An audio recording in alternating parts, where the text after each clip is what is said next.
મિત્ર અને આપણા આદરણીય એવા પ્રશાંતભાઈ અત્યારે આપણી જોડે છીએ અને તે દુબઈ છે અને દુબઈથી મયપચ્છી માટે લાગણી આપી રહ્યા છે. શું કહેવું છે તમારું મયપચ્છી માટે?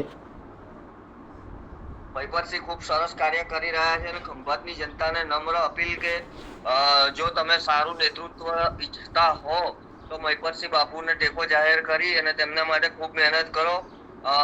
લગભગ મેં મારી લાઈફમાં અત્યાર સુધી આવા કોઈ નેતા, આવી વિચારધારા વાળા અને આવા પ્રજાકીય કાર્યો કરવા વાળા કોઈ નેતા જોયા નથી. આજ દિવસ સુધી હું કદાચ કોઈમાં મને નેતાના લક્ષણ દેખાયા હોય કે કોઈનું સાચું ને ખરું નેતૃત્વ, સબળ નેતૃત્વ દેખાયું હોય તો મહિપતસિંહ બાપુમાં જ દેખાય. તો ખંભાતની જનતાને ખૂબ અપીલ કરું છું કે એક વખત મહિપતસિંહ બાપુને ચાન્સ આપો અને જંગી બહુમતીથી વિજયી કરાવો. આગળનું આવનારી પેઢીઓ તમને યાદ કરશે કે અમને સાચું અને સારું નેતૃત્વ મળે. દુબઈનું લોકેશન જરા બાપુ બતાવો ને, આજુબાજુનું.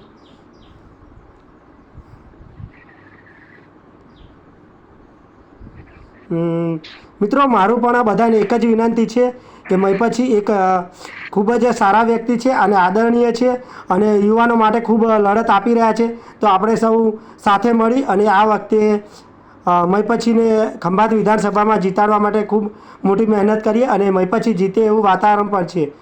અને આપણા આદરણીય શ્રી પ્રશાંતભાઈ ક્યારે આવી રહ્યા છો ઇન્ડિયામાં? બાપુ, ઇન્ડિયામાં ક્યારે પધારી રહ્યા છો? ચારેક દિવસમાં. Welcome welcome. જય ભારત. ખૂબ આભાર. જય ભારત. જય ભારત.